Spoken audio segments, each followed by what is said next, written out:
Welcome to another In Wheel Time podcast, a 30-minute mini version of the In Wheel Time car show that airs live every Saturday morning, 8 to 11 a.m. Central. More details.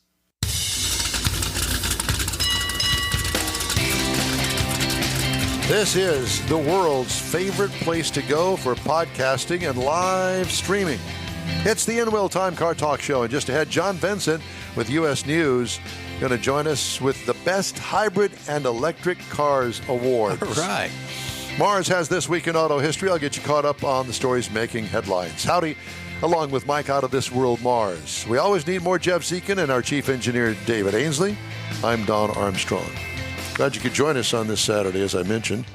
It's a beautiful day here in Houston, probably about 90 degrees for the high temperature this afternoon. Somewhere around there, yeah. Yeah, and lots of sunshine. It's supposed to rain tomorrow. Hopefully not 90, but it'll be there. Yeah, it'll be Close.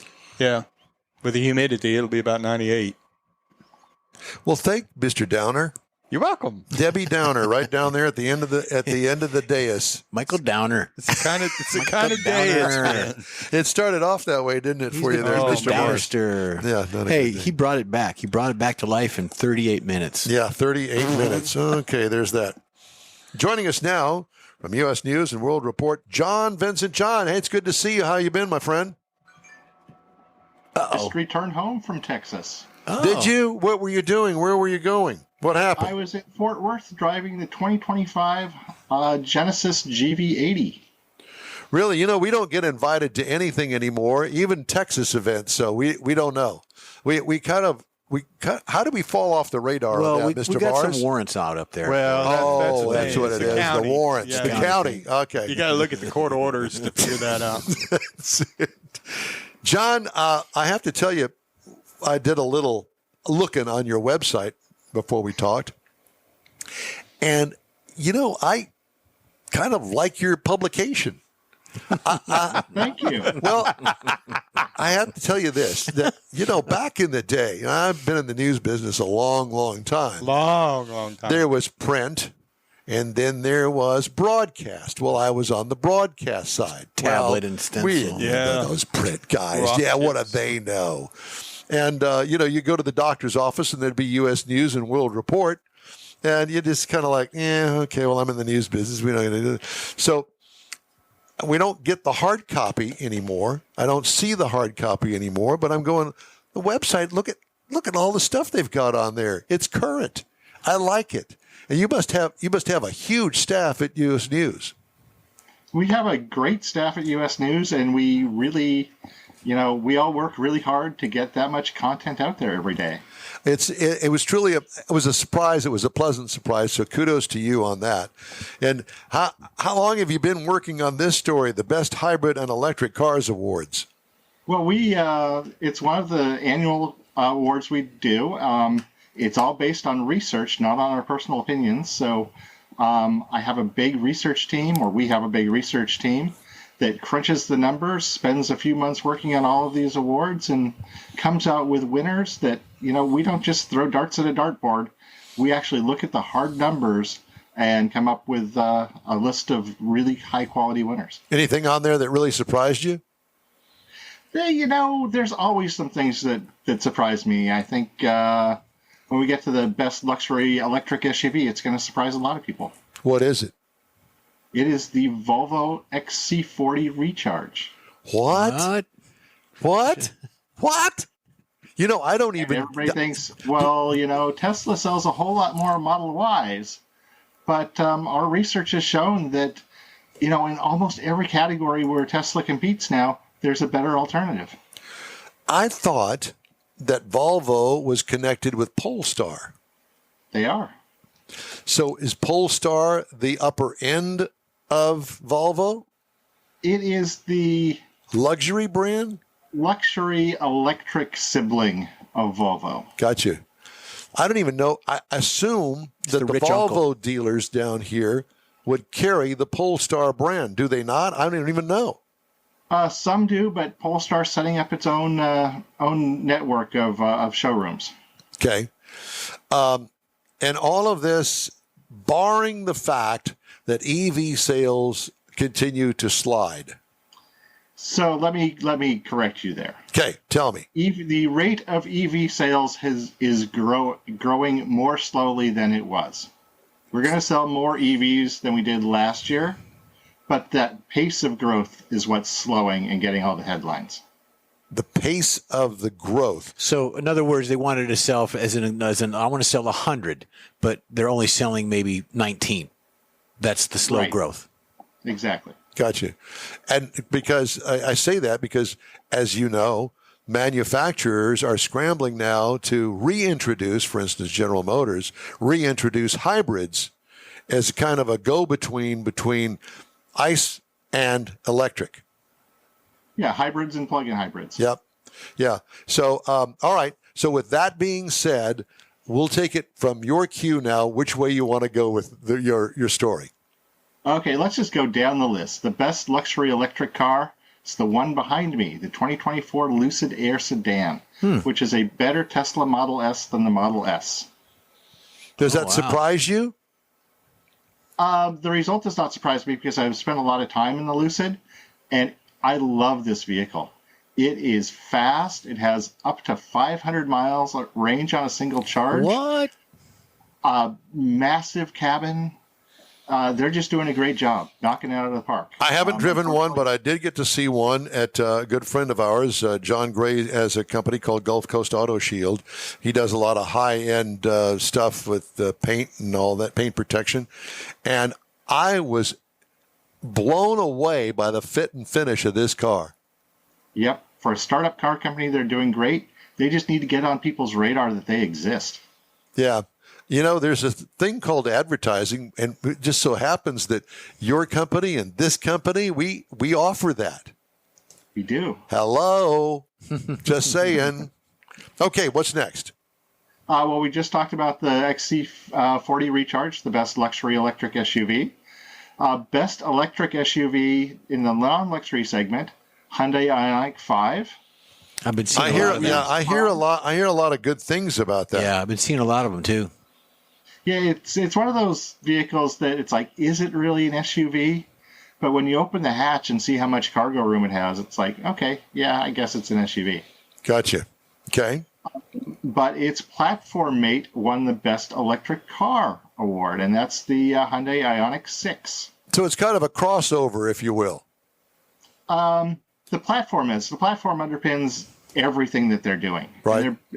The wonderful thing about an EV platform is it's like a skateboard. You can put any box on top of it you want.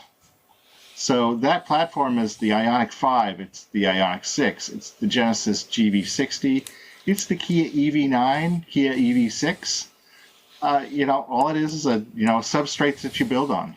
And I assume that they offer different battery packs and levels of range. Yep, they do. Yeah. And electric car, you can make that platform front-wheel drive, rear-wheel drive, all-wheel drive by just changing out the motor configuration. Yeah. Wow. Yeah. Well, and that's really what the whole industry seems to be going toward, is the availability and the configurability of all of these EVs to make, hopefully, a price for everyone, although that seems to be a big hiccup right now with the price of the EVs being so much more, although they're getting closer to general ICE vehicles. They're still pricey. They are still pricey, that's for sure. Yeah. And your value at the other end of the equation is also kind of iffy because nobody knows what a used EV is going to be worth in 3 or 4 years. Yeah. And they're just now beginning to get those back on used car lots because of leases and that sort of stuff, when the popularity of them really started to catch on. Yep. Yeah. Okay, what's next on the list? Let's talk about the one that's most important to you gentlemen in Texas. Tell me. Best electric truck, Ford F-150 Lightning. No. But does it have any real competition? Sure it does. The Chevy Silverado EV is coming out. There is, that thing that they build in Texas, the Cybertruck. You can question whether it's actually a truck or just, a large Tonka toy. It's interesting you should say that. I saw my first one just a few weeks ago on the road in our neighborhood out here. Oh. And I'm going, that in person looks actually more weird than when you see pictures of it. Well, we were on the way on the Hot Rod Tour Texas, and that big car carrier had 3 of them on it. Yeah. And you were behind me, and I was trying to get pictures of it as we were driving. I did get a couple quick ones, but 3 of them on a car carrier heading westbound on 290 going towards Austin. Well, I will tell you this, that our buddy, as I mentioned, John Gray at Gulf Coast Auto Shield, he has a couple over there at his facility right now that he is wrapping. And so they're going to have color on them. And he said it's quite interesting to take, the bumpers off of it and the wheel well openings and that sort of stuff, because those have to be painted, literally painted, where the rest of it can be wrapped. But it's an interesting process because you're working on stainless steel. Yeah. Right. So anyway, And continue there's another on. major player. We divert, and I'm sorry, but That's please okay. please continue There's another on. major player in the pickup market, and that's Revving, which is making a great product. It's the difference between the F-150 and the Revving is an electric vehicle that happens to look like a pickup truck. The F-150 is a pickup truck that just happens to be electric. Interesting. So the Rivian was made to be a pickup truck, but it didn't look like one. How do you figure that? So it's, that skateboard platform again, you can put any body you want Right. on it. So it started out as an electric vehicle, and they made it into a pickup truck. I got you. Okay, as opposed to retrofitting a Right. pickup truck with the electric capability. Got Exactly. you. Okay, I got your point. All right. What else? So let's go to plug-in hybrids, which are kind of a bridge technology between pure electrics and gas vehicles. Essentially, they're electric cars for short trips, gas cars for long trips. Best luxury plug-in hybrid, Volvo S60 Recharge. Volvo and Polestar seem to be gathering all the big getting awards some here. steam going. They, Volvo, the S60 Recharge is a true sleeper. It doesn't look like it should be fast. It is, oh my gosh, fast. Oh, It's the fastest Volvo you'll ever drive. I mean, it's a blast to drive. And it's a Volvo. And those phrases don't normally go together. Nope. Let's talk about the best plug-in hybrid SUV, and that is the 2024 Kia Sportage plug-in hybrid. Does that surprise you? There are some really good players in that market. It's Tucson stablemate. They're fantastic for commuters because you can do your whole commute on electric alone. And then when you take that long trip on the weekend, it just switches over to gas and you don't even notice the difference. Interesting. I have had several plug-in hybrids. They're okay. And if you're a person that pretty much keeps it in town, and you're church, grocery store, short errands, that sort of stuff, then it works. But the premium that you have to pay for that capability kind of outweigh. If you're going to go that far, might as well go all the way and just get you a hybrid. Well, I actually own a plug-in hybrid, and it's 1.5 years old, and I just put my 6th tank of gas in it. 6th. Only because I had to, because it requires you to burn off the gas tank every 91 days, so the gas doesn't get stale. Right. But it covers my wife's commute, so she drives it back and forth to work and plug it in at night, and it's has a full tank the next morning. Well, like I said, I mean, if that's what your commute includes Allows the you that. capability of using up the battery in that commute, and you can go home and plug it in at night, I get it totally. And when we purchased ours, it qualified for the full $7,500 federal tax credit. Oh wow. wow. So the price difference was negligible at that point. Got you. I understand. Yep. That's all changed though in recent months. It has. It's going to get better because we're getting more and more domestic battery production. So more and more cars will qualify again. But right now, very few cars qualify for the full incentive. What's next on the list? Best hybrid car. Yep. Car that's in the last year of its current product cycle, but still took the award, and that's the 2024 Toyota Camry Hybrid. Oh, I was hoping it was going to be the SUV, the Toyota SUV. Oh, That's my favorite. gotcha. Well, that's yours. Yeah. But it's not everybody else's, and it's not theirs. I know. Well, they need to get up to speed. This is not a story about you, Jeff. This is a story about U.S. News. This is the best hybrid car. You might be surprised because there's another SUV from Toyota that comes up here in a minute. Keep talking. But it is not the best hybrid SUV. The best hybrid SUV is the Tucson Hybrid. Oh. So it won both the plug-in hybrid and the hybrid awards. It's still a good-looking vehicle. Hyundai and Kia are kicking it, aren't they? They are rocking it right now. They're doing a great job. Yeah. All right. And finally, the best luxury hybrid, Lexus NX Hybrid. It has, that Toyota hybrid system that we've all grown to, know and love over the last couple decades. The Prius, Toyota's namely. hybrids well. Yeah, the Prius, namely. Yep. Yeah. Interesting. And a few of them surprised me. The Polestar, the Recharge. It's like, Revving. hello, what do you don't advertise? How are they reaching the public with these? Because nobody knows about them. I'm sorry? Word of mouth. Word of mouth. And that's what's leading the growth in EVs. Is when your neighbor gets one and you see it and you ride in it, then the likelihood that you're going to buy an EV goes up dramatically. I'm sure it does. Yeah, no doubt. Well, I have to tell you, I had an experience with an EV just recently, and my problem, and we are in the greater Houston area, and you would think that there would be lots of places to get a fast charge. Wrong. I spent 3 days and 3.5 hours trying to find a fast charge that worked. One, to find one, and then one that worked, secondly. Yep. That's the Achilles heel right now. That's exactly what it is.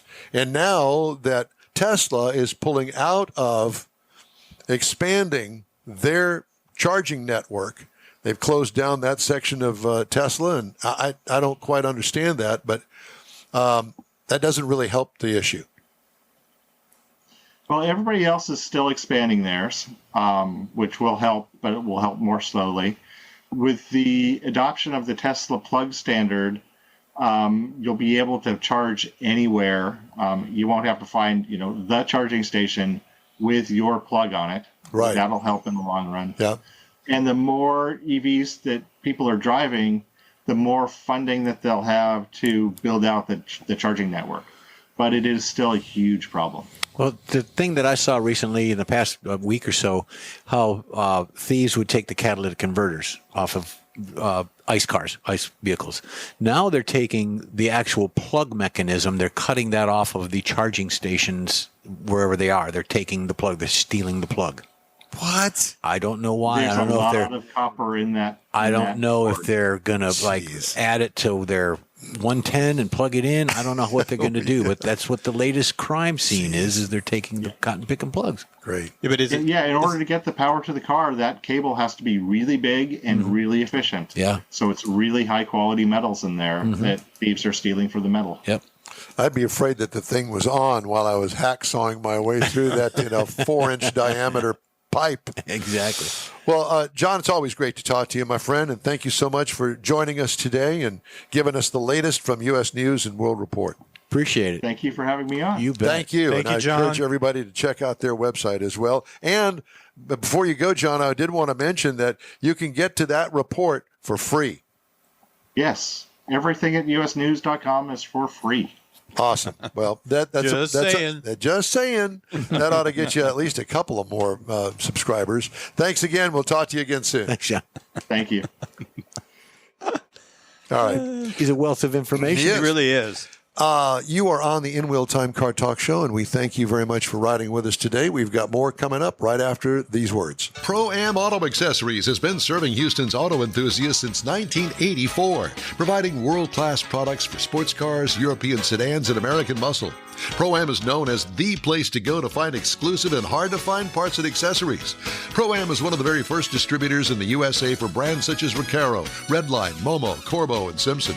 Located in the heart of Houston's premier retail and service corridor, the Galleria area, Pro-Am's walk-in storefront includes an 8,000 square foot warehouse, showroom, and installation bays. Pro-Am not only sells parts and accessories, but also offers installation and service. Pro-Am is now reaching a worldwide audience through Pro-Am.com, taking its local reputation to the rest of the world. At Pro-Am Auto, you'll be dealing with a small group of professionals who truly want to help you with your automotive needs. If you don't see what you're looking for on the website, call and Pro-Am will lend you a hand. Pro-Am Auto, 6125 Richmond at Green Ridge in Houston's Galleria area. Call them at 713-781-7755. Want to feel good about something special you did for someone special? In Wheel Time and the original Lupi Tortilla group of Tex-Mex restaurants have joined together to help a very worthy cause, God's Garage, a Christian-based 501c3 charity. We know there are lots of places and organizations out there where you can donate a car, truck, or SUV, but we're asking you, our car enthusiast family, to consider donating to God's Garage. Visit godsgarage.org and learn about its mission, the women that have been helped, how each one is screened, and about their Restore You program. A car donation is an easy way to make a difference in the lives of others. God's Garage needs good operating vehicles, but will take all types in working and non-working condition. Make your heart and soul feel good by donating your gently used vehicle and help support single mothers, widows, and wives of deployed military at godsgarage.org. Welcome back to the In Wheel Time Car Talk Show. We have This Week in Auto History, Mr. Mars. Do you happen to have that? I just happen to have it. Wow, that's a miracle. Let me bring that rascal up for you there, buddy. I appreciate it. So it was quite a few things happened this week. Some very interesting stuff this week in auto history.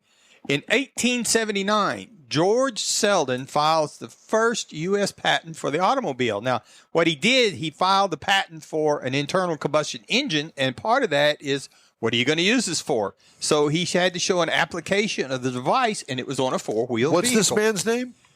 George Selden. George. It's another George in our life. Yeah. And this was 8 years before Mercedes did their patent on their motor wagon in Germany. Now, he finally had to do some more things and process it and everything, but he finally got an actual automobile patent in 1895. First one in the United States. Then, this week in auto history, 1914, Irwin Cannonball Baker starts first country. He looks like a cannonball, doesn't he? First cross-country run on his motorcycle. He beat the original time by 9 days. It was 11. Yeah, by 9 days. And a journalist said that he was faster than the Cannonball Express train. That's how he got the nickname of Cannonball, which is exactly where the Cannonball Run comes from. And clearly the man hadn't eaten in 9 days because look at him. Looks like a bean. And there's a movie out called The Fastest Indian about a guy that runs on an Indian. It's a great movie. You should check Indian it out. motorcycle. Yes. Let's clarify that. Yeah. Then in 1928, Chrysler announces the DeSoto. Oh, Lord. And it was, now the name for the DeSoto came from a Spanish explorer who became the first documented European to cross the Mississippi River. Juan, he took a lacatada. Then, in This Week in Auto History in 2016, was the first autopilot death. First person was killed whenever their vehicle was on autopilot. Joshua Brown became the first driver, technically, to die while using hands-free driving technology in the modern age. Tesla declined any comment on the accident. On a resume. Yeah. And also, coming up this week in auto history, the In-Wheel Time program was created. That's right, it was. 2011, if I'm right. Yeah. Yes. The date was May the 7th, 2011. Well, that's close enough. Yeah. Well, this week in auto history. Yeah. There you have it. Well, How thank about you that? very much. Thank you for reminding me of that. Yeah, we forget that, don't we? We had a discussion about that. whether it was April or May. Without so- you, yeah. we It was figured May. that. May the 7th. And I don't think you weren't on the first show, were you? No, Yeah. that was like a I was. 1 hour thing on Look an at me. AM Look at station. how haggard I look. This is all that I've been through all these years. Haggard. Haggard. But not too many you people what. can say they're still around after 13 years of doing it. Yeah. Well, that is true. Mm-hmm. I don't know what that means. I don't either. I'm pickled or stupid, one or the other. Pickle's We were coming later on this Pickled afternoon. last night. That's right. Yeah, you'll have to join us. Bowling adventure or something. Yeah. Electric vehicle maker Tesla's launched another round of layoffs, including staff from the software service and engineering departments. Electric reported on Monday, citing emails and sources familiar with the matter. The move comes after Elon disbanded its EV charging department. Uh-oh. Stay tuned. Penske plans to invest $6 million and add up to 130 jobs in suburban Detroit for a custom paint factory for new special edition vehicles by Ford Motor Company and possibly other automakers. Company intends to build a state-of-the-art painting facility, 115,000 square foot. They're going to also have a building for its wet painting program, which involves disassembling parts of a vehicle, blah, blah, blah. Think black stripe down the middle of a Ford Mustang Shelby GT500 or Lincoln Navigator Black Label series, topped with black roof panels. And automated driving startup Wayve, W-A-Y-V-E, said Monday, it has closed a $1.05 billion funding round, Wow. signifying revived investor interest in the autonomous vehicle industry. That's next. Three of the tech sector's biggest names, SoftBank, NVIDIA, and Microsoft. It's coming, and it's just around the corner. It's akin to a vehicular version of Chat GPT. Oh, boy. It's coming, and it's right around the corner. Could you say that again? Chat GPT. No. The In-Wheel Time Car Talk Show will close things out in just a second. Tailpipes and Tacos is back. Memorial Day weekend. It's been a while, but the popular Tailpipes and Tacos Cruise-In returns to the Loopy Tortilla Tex-Mex in Katy, Saturday, May 25th. Bring your hot rod, classic, or modern classic to compete for one of the famous chili pepper trophies and get a free breakfast taco. Just make a donation of any size to God's Garage and Loopy's will match it. You'll be helping single mothers who need a set of wheels. It's been a year in the making, so don't miss this Tailpipes and Tacos Cruise-In, Saturday, May 25th, 8 to 11 a.m. Donate what you want to God's Garage and grab a free Loopy Tortilla breakfast taco. Tailpipes and Tacos only happens at the Loopy Tortilla Tex-Mex in Katy on the West Grand Parkway at Kingsland Boulevard, just south of the Katy Freeway. It's car show season, and what better way to kick it off than a free taco and camaraderie at Tailpipes and Tacos. Memorial Day weekend, Saturday, May 25th, 8 to 11 a.m. The In-Wheel Time Car Talk Show will be there too. Proceeds benefit God's Garage, weather permitting. Gulf Coast Auto Shield is having another car social Saturday morning, May 18th from 8 to 11. It's a car cruise-in like no other. Expect Ferraris, Lamborghinis, Corvettes, and the featured brand Porsche. Get social at this special cruise-in event. You'll also see Gulf Coast Auto Shield's private workshop and learn about their many products and services. Questions are welcomed. Gulf Coast Auto Shield is easy to get to at 11275 South Sam Houston Tollway near West Airport Boulevard, just south of the Southwest Freeway. The Car Social featuring Porsche takes place Saturday morning, May 18th from 8 to 11. Tell your friends, and no matter what car you have, bring it and enjoy this rare opportunity to see some of Houston's finest rides. In-Wheel Time will bring its Car Talk Show there too, so join us for another Car Social at Gulf Coast Auto Shield, Saturday morning, May 18th, 8 to 11 at 11275 South Sam Houston Tollway, just south of the Southwest Freeway. Visit gcautoshield.com to see the show flyer for more details. Well, that's it for this week's In-Wheel Time Car Talk Show. Be sure and check out our website, inwheeltime.com. If you're not following us on Facebook, please do give us a like, tell your friends about us, and share our stuff with your friends. We'll keep you posted with the latest car stuff all week long. When you're looking for award-winning car talk, you can find the In-Wheel Time Car Talk Show 24/7 via the iHeartRadio app. Daily 30-minute podcasts are available from your favorite streaming provider. We post a new episode every day. And don't forget, we live stream this show on Facebook, YouTube, and inwheeltime.com every Saturday, 8 to 11 a.m. Central Time. The In-Wheel Time Sales and Video Technical Director is we always need more Jeff Zekin. For booking agent, video editor, and the man who always needs to tighten his belt, Mike Out of This World Marsh. Along with Chief Engineer David Ainsley, I'm Don Armstrong. We hope you'll join us again next week, where we'll be broadcasting from the 2024 Spring Social at Gulf Coast Auto Shield here on the In-Wheel Time Car Talk Show. That's next Saturday, May 18th from 8 to 11 a.m. on all of our In-Wheel Time Car Talk outlets. Have a great weekend. Stay safe out there.